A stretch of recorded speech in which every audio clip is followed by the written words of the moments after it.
आइए अब एक और पीजीआर जिबरलिंस के कार्यों की चर्चा करते हैं। जिबरलिन एक अन्य प्रकार का प्रोत्साहक पीजीआर है।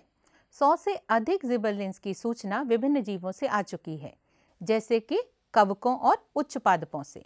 इन्हें GA1, GA2, GA3 और इसी तरह से नामित किया गया है।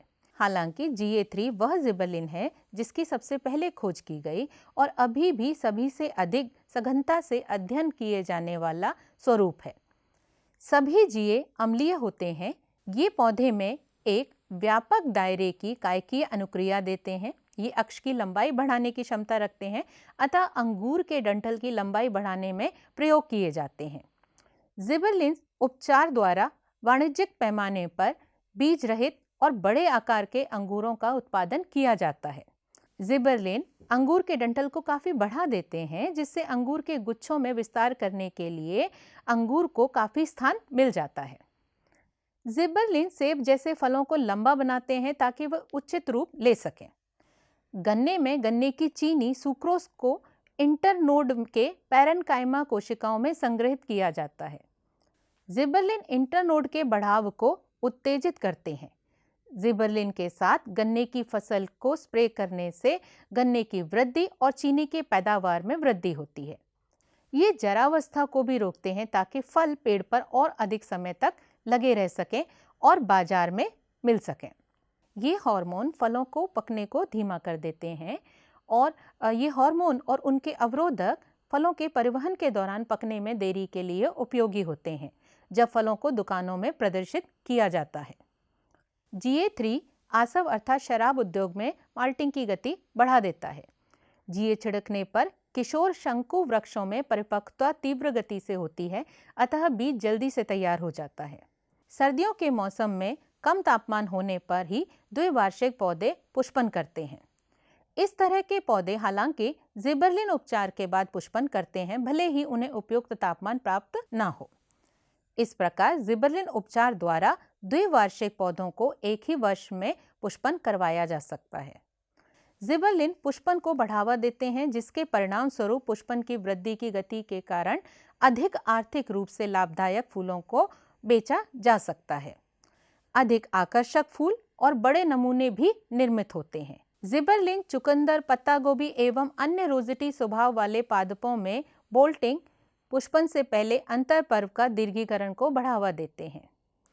GA4 और GA7 के मिश्रण का उपयोग कॉनिफर्स में बीज उत्पादन को बढ़ाने के लिए किया जाता है। बीट तथा गोभी जैसे कुछ द्विवार्षिक सब्जियों में जिबरलिन उपचार बोल्टिंग को उत्तेजित करता है और इस प्रकार बीज उत्पादन के लिए भी समय काफी कम हो सकता है। आइए अब जिबरलिन्स के कायकीय शरीर क्रियात्मक प्रभाव को भी सूचीबद्ध कर लेते हैं। जिबरलिन्स व अक्ष की लंबाई बढ़ाने की क्षमता रखते हैं, जरावस्था को भी रोकते हैं ताकि फल पेड़ पर अधिक समय तक लगे रह सकें और बाजार में मिल सकें। शराब उद्योग में माल्टिंग की गति बढ़ जाती है। GA छिड़कने पर किशोर शंकु वृक्षों में परिपक्वता तीव्र गति से आती है, अतः बीज जल्दी तैयार हो जाता है। जिबरलिन चुकंदर, पत्ता गोभी एवं अन्य रोजेटी स्वभाव वाले पादपों में बोल्टिंग पुष्पन से पहले अंतर पर्व का दीर्घीकरण को बढ़ा देते हैं। विद्यार्थियों, अब हम पीजीआर साइटोकाइनिन की चर्चा करते हैं। साइटोकाइनिन अपना विशेष प्रभाव साइटोकाइनेसिस कोशिका द्रव्य विभाजन में डालता है और इसे काइनेटिन, जो कि एडेनिन का रूपांतरित रूप एक प्यूरिन के रूप में ऑटोक्लेव हेरिंग के शुक्राणु से खोजा गया था। काइनेटिन पौधे में प्राकृतिक रूप से नहीं पाया जाता है। साइटोकाइनिन जैसे पदार्थों की खोज के क्रम में मक्का की अष्टी तथा नारियल दूध से जियाटिन अलग किया जा सका। जियाटिन की खोज के बाद अनेकों प्राकृतिक रूप से प्राप्त साइटोकाइनिन तथा कोशिका विभाजन प्रोत्साहक पहचाने गए। प्राकृतिक साइटोकाइनिन उस क्षेत्रों में संश्लेषित होते हैं जहां तीव्र कोशिका विभाजन संपन्न होता है।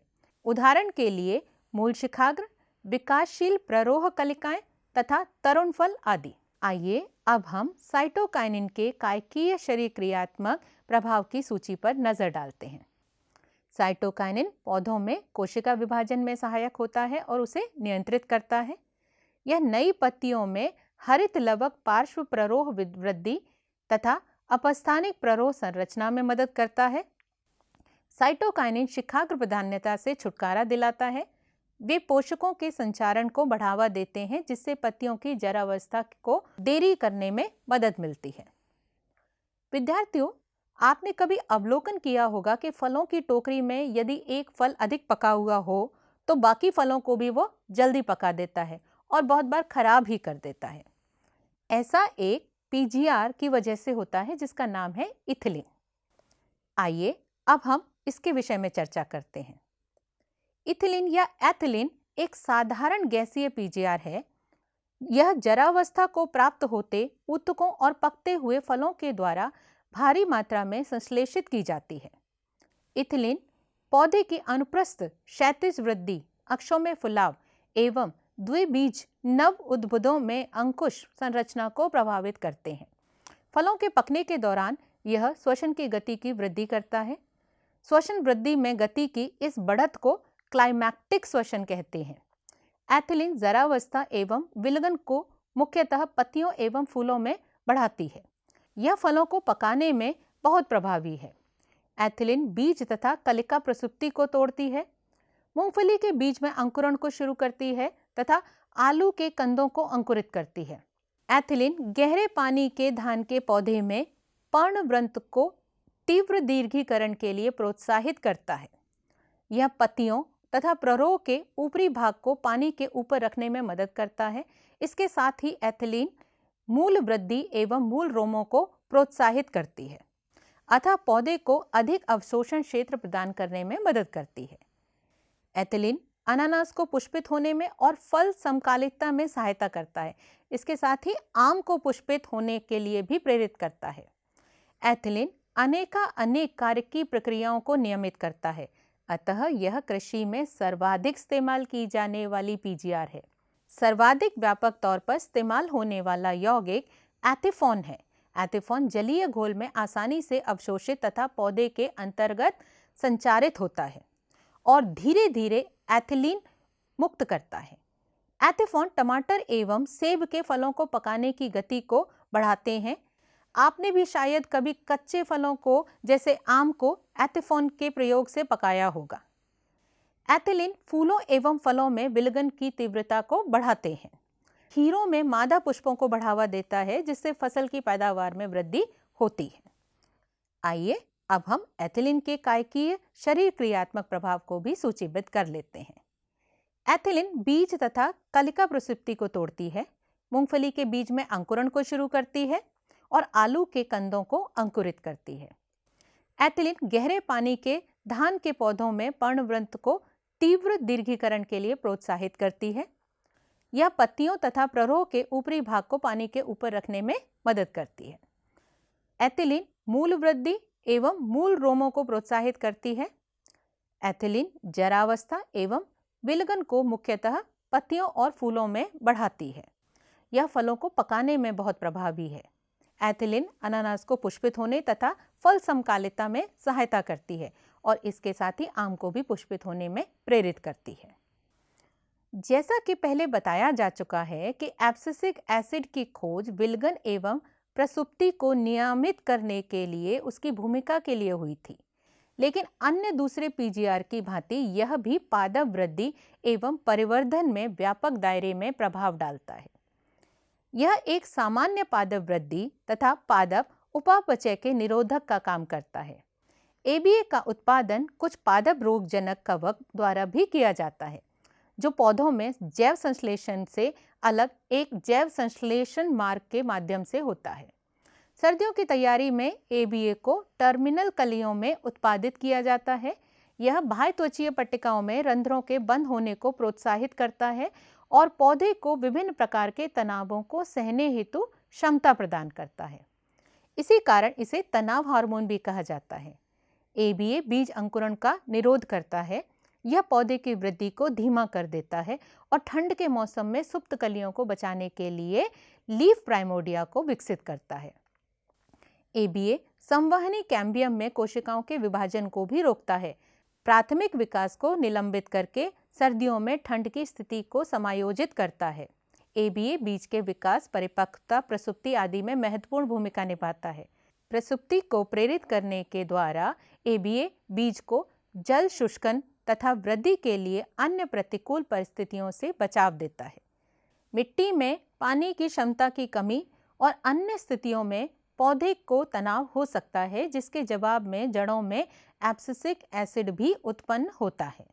ABA पत्तों तक पहुंचता है, जहां वो तेजी से स्टोमेटा गार्ड कोशिकाओं की ऑस्मोटिक क्षमता को बदल देता है, जिससे वो सिकुड़ जाते हैं और स्टोमेटा बंद हो जाता है।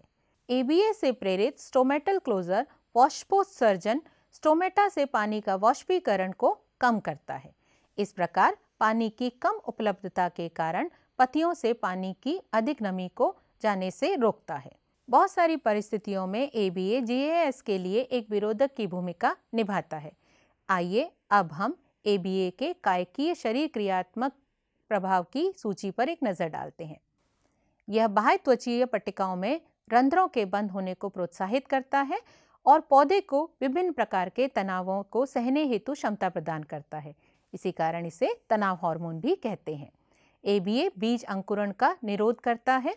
ABA बीज के विकास, परिपक्वता, प्रसुप्ति आदि में महत्वपूर्ण भूमिका निभाता है। प्रसुप्ति को प्रेरित करने के द्वारा ABA बीज को जल शुष्कन तथा वृद्धि के लिए अन्य प्रतिकूल परिस्थिति से बचाव देता है। बहुत सारी परिस्थितियों में ABA GAS के लिए एक विरोधक की भूमिका निभाता है। अतः हम संक्षेप में कह सकते हैं कि पादपों की वृद्धि, विभेदन तथा परिवर्धन के लिए एक या कई अन्य PGR कुछ न कुछ भूमिका निभाते हैं।